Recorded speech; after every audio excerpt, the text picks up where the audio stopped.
Des chants ancestraux venus des quatre coins du monde. Grande première ce soir à l'Opéra de Reims pour L'Ailleurs de l'Autre, un voyage musical porté par quatre chanteuses lyriques. Paul-Rémy Barjavel, Philippe Cocampo et Théo Wallin ont assisté aux toutes dernières répétitions. Regardez.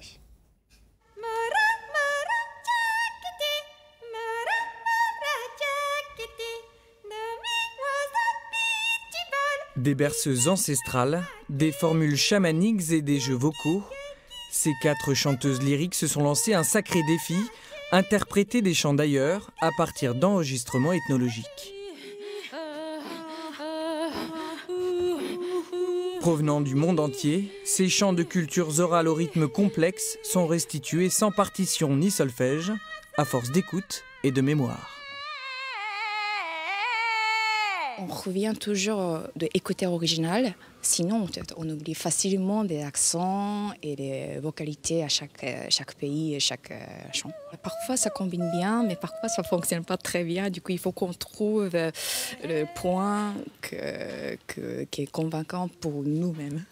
En fait, ce qui est super beau dans cette scène, c'est que les lampes, elles sont au sol et c'est comme le reflet de votre être.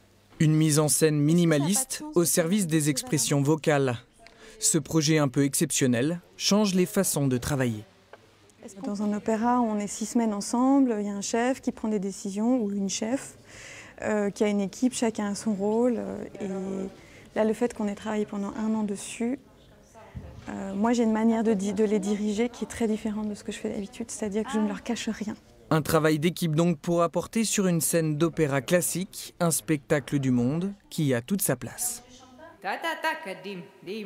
C'était vraiment intéressant d'amener dans cet espace de la fiction du spectacle ces musiques qui avaient d'autres fonctions et puis de voir comment on peut, à mon avis, leur être plus fidèle justement que le disque ou que le concert ne l'est. 2 représentations sont prévues à l'Opéra de Reims, c'est vendredi et samedi à 20h30.